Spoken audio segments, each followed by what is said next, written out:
Hello दोस्तों, welcome to the millionaire mindset show के चौथे एपिसोड में विद प्रज्ञानी गिरीश चलवानी। नमस्ते दोस्तों, आज का टॉपिक हर एक बिजनेस ओनर के लिए, हर एक एंटरप्रेन्योर के लिए बहुत बहुत इंपॉर्टेंट है, क्योंकि फेलियर से सीखकर कैसे बिजनेस को बड़ा बनाया जा सकता है, फेलियर से सीखकर कैसे बिजनेस को सक्सेसफुल बनाया जा सकता है, आज हम उसके बारे में बात करेंगे। क्योंकि फेलियर ही हर एक बिजनेस का पार्ट होता है। अगर आपको ऐसा लग रहा है कि बिजनेस में फेलियर कभी नहीं होता, तो आप गलत हैं। हर एक सक्सेसफुल बिजनेस के पीछे फेलियर का फाउंडेशन होता है। हर एक बिजनेस के पीछे कहां ना कहां पे फेलियर की एक कहानी होती है। आप एक बात याद रखिए, सक्सेस का प्लान तो सबको पता होता है, मगर आपको 1000 फेलियर का एक किताब मिल जाए तो आपको पता चल जाएगा कि वो कौन सी ऐसी चीजें हैं जो आपको नहीं करनी है, वो ऐसी कौन सी चीजें हैं जो आपको करने से आपके बिजनेस में फेलियर मिलेगा।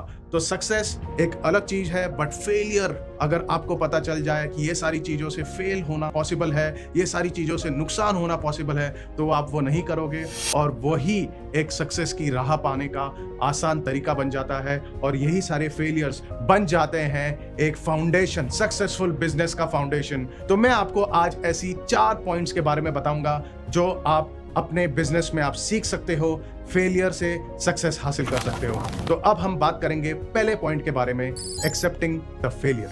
अगर आपको अपने बिजनेस में फेलियर का सामना होता है तो उसे एक्सेप्ट करना जरूरी है। आपके लिए यह इंपॉर्टेंट है कि आपने अपने मिस्टेक्स को समझना है और उनकी लर्निंग को कन्वर्ट करना है। आपको याद हो, स्टीव जॉब को एप्पल से निकाला गया था। जो एप्पल सबसे बड़ी कंपनी है दुनिया की, उनको उनकी ही कंपनी से निकाला गया था।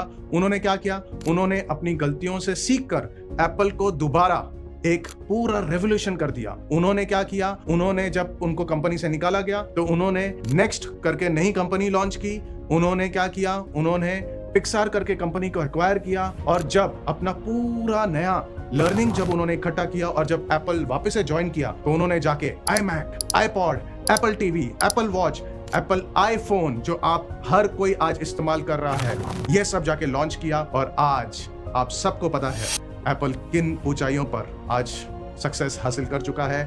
एप्पल कंपनी आज किन मुकामों तक सक्सेस हासिल कर चुका है। आप भी अपनी गलतियों को समझकर अपने बिजनेस को इंप्रूव कर सकते हैं। वापस बोल रहा हूं, गलतियों की किताब ही एक सक्सेसफुल बिजनेस का फाउंडेशन है। तो चलिए आगे बढ़ते हैं हमारे सेकंड पॉइंट के लिए, एनालाइजिंग द रूट कॉज। जब भी आपको फेलियर का सामना होता है तो सबसे पहले आपको यह जानना जरूरी है कि वो फेलियर क्यों हो रहा है। अगर आपको पता हो, हम पहले भी बात कर चुके हैं, ब्लैकबेरी जो दुनिया की सबसे बड़ी एक स्मार्टफोन कंपनी थी, वो सबसे पहली कंपनी थी जिसने रेवोल्यूशन लेकर आया था। वो एक सबसे पहली कंपनी थी जिसने मैसेजिंग, चैट मैसेजिंग, आज व्हाट्सएप यूज कर रहे हैं, उन्होंने 20 साल पहले वो रेवोल्यूशन लेकर आया था। बट उन्होंने क्या किया? जब टच स्क्रीन फोन आए तो उन्होंने अपने एप्स और जो touch screen iOS, iPhone, Android, ये सब जो फोन आए तो उन्होंने इनको अपनाया नहीं। तो उन्होंने रूट कॉज के ऊपर ध्यान नहीं दिया। इसकी वजह से क्या हुआ? उन्होंने अपना कस्टमर बेस भी खो दिया, उन्होंने अपना बिजनेस भी खो दिया, उन्होंने अपना कंपनी भी खो दिया। और इसी की वजह से उन्होंने एक बहुत बड़ा फेलियर अपनी कंपनी के लिए महसूस किया। उन्होंने एक बहुत बड़ा फेलियर जो था इग्नोर किया अपनी कंपनी के लिए, डिजाइन को इग्नोर किया अपनी कंपनी के लिए। जो कंज्यूमर को जो एक चेंज चाहिए था, जो कंज्यूमर चेंज एक्सेप्ट कर रहे थे मार्केट में, कंपटीशन को एक्सेप्ट कर रहे थे मार्केट में, वो उन्होंने इग्नोर किया। तो acceptance of failure is very important. Identifying the root cause, एक जड़ को समझना कि ये फेल क्यों हो रहा है, वो भी बहुत इंपॉर्टेंट है। आपको अपने फेलियर को समझना होगा, पढ़ाई करनी होगी, फीडबैक लेना होगा और सोचो कि अपने कहां गलतियां की, उसको इंप्लीमेंट करके उसको सुधार के आगे बढ़ना होगा। वापस बोल रहा हूं, गलतियों की किताब ही सक्सेस का फाउंडेशन है, एक सक्सेसफुल बिजनेस का फाउंडेशन है। अब हम चलेंगे हमारे तीसरे टॉपिक के ऊपर, वो है रिसाइलेंस, यानी कि फेलियर से बाउंस बैक कैसे करना है और उस फेलियर को अपने सक्सेस का स्टेपिंग स्टोन कैसे बनाना है। दोस्तों, जब भी बिजनेस में फेलियर आता है तो ये नेचुरली हमारे लिए एक बहुत बड़ा झटका होता है। हम एक बहुत बड़ा सेटबैक ले लेते हैं, हमें थोड़ा डीमोटिवेट जैसा फील करते हैं, हम थोड़ा डीमोटिवेट होता है। लेकिन यही वक्त होता है जब हमें अपने आप को संभालना है और बाउंस बैक करना है। यही टाइम होता है, फेलियर जितना बड़ा हो उतना बड़ा हमारे लिए एक लर्निंग अपॉर्चुनिटी होती है। दोबारा गोल की तरफ बढ़ने के लिए हमें एक पॉजिटिव नोट के साथ उठ के आगे चलना बहुत ज्यादा जरूरी है। इसको भी मैं आपको एक बहुत बड़े एग्जाम्पल के साथ मैं आपको बताना चाहूंगा। कैडबरी चॉकलेट हर कोई अपने लाइफ में खा चुका है, ठीक है।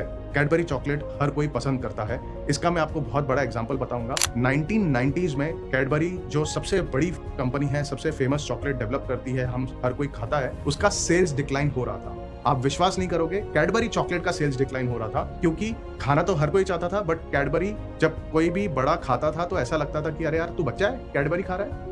तो कैडबरी ने क्या किया, अपनी स्ट्रैटेजी चेंज की। कैडबरी ने एड्स लेकर आए। कैडबरी ने एड्स उस तरीके के लेकर आए जहां पे एडल्ट्स कैडबरी चॉकलेट खा रहे थे।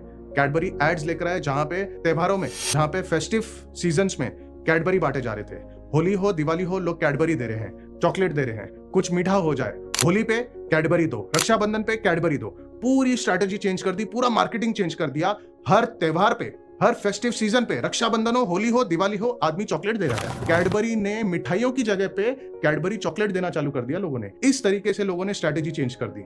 अब ये सेटबैक था कैडबरी के लिए। पहले डिक्लाइन सेल्स जो था वो फेलियर था। कैडबरी ने, कंपनी ने उसको अपॉर्चुनिटी में कन्वर्ट कर दिया। बस इसी तरह हर एक फेलियर, हर एक सेटबैक आपके लिए एक अपॉर्चुनिटी बन सकती है। वापस बोल रहा हूं, गलतियों की किताब ही सक्सेस का फाउंडेशन है। कैडबरी का सेल 5 गुना बढ़ गया 2 साल के अंदर। तो जब भी फेलियर आता है उसके साथ आती है नई अपॉर्चुनिटी। वो अपॉर्चुनिटी आप किस तरह लेना चाहते हैं, उसको किस तरह डेवलप करना चाहते हैं, उसको किस तरह इंप्लीमेंट करना चाहते हैं, वो आपके ऊपर है।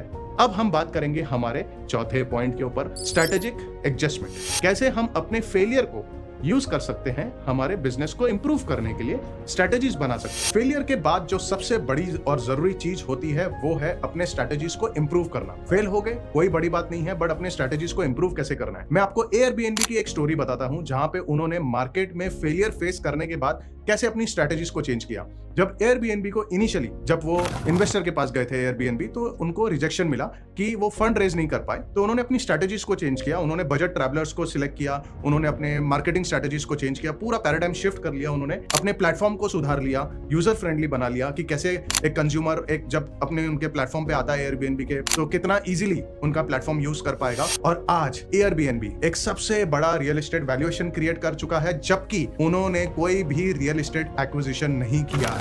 आज एयरबीएनबी का वैल्यूएशन $100 बिलियन हो गया है, जो कि 8 लाख करोड़ है। उनके पास कोई भी रियल एस्टेट नहीं है। तो आप इमेजिन कर सकते हो, जो कंपनी एक टाइम पे इन्वेस्टर का रिजेक्शन फेस कर चुकी थी, जो कंपनी एक टाइम पे शायद डूब जाती क्योंकि उनके पास फंड फ्लो नहीं था, बट उन्होंने ये फेलियर को ही एक अपॉर्चुनिटी की तरह यूज किया, बिजनेस स्ट्रैटेजी को चेंज किया, कंज्यूमर को फोकस किया, और आज बन गई है 8 लाख करोड़ की कंपनी। तो आप भी अपने बिजनेस में हर एक फेलियर को एक अपॉर्चुनिटी की तरह देख सकते हैं, अपने स्ट्रैटेजीज को चेंज कर सकते हैं। तो अब ये एपिसोड तो बस यहाँ पे हम खत्म कर रहे हैं, बट मैं आपको इतना ही बोलूंगा कि हार के जीतने वाले को बाजीगर कहते हैं, और गलती जो फेलियर होता है, फेलियर से सीख के बाउंस बैक करने वाले को ही सक्सेसफुल बिजनेस एंटरप्रेन्योर बोलते हैं। आज का एपिसोड यहीं पे खत्म होता है, मगर कल यही सीरीज का बहुत इंपॉर्टेंट एपिसोड ला रहा हूं, तो आप कहीं जाना मत। आज ही अपना कैलेंडर ब्लॉक कर दीजिए। आपको बिजनेस की सफलता लेकर आना का ही ये सीरीज का मकसद है। With the millionaire mindset show with prop ज्ञानी गिरीश शलवानी लेकर आऊंगा कल आपको ऐसे एपिसोड में, जहां पे हम बात करेंगे कि कैसे आप अपने बिजनेस को एक्सपांड कर सकते हैं, ग्रो कर सकते हैं बिना इन्वेस्टमेंट के। इन्वेस्टमेंट जो आपका लगेगा वो लगेगा मेहनत का। तो आपको क्या करना है, कल 12 बजे मुझे यहीं पे आके मिलना है, सीखो ऐप पे, बिजनेस स्ट्रेटेजीज में, द मिलियनेयर माइंडसेट शो पे, विद प्रॉप ज्ञानी गिरीश शलवानी।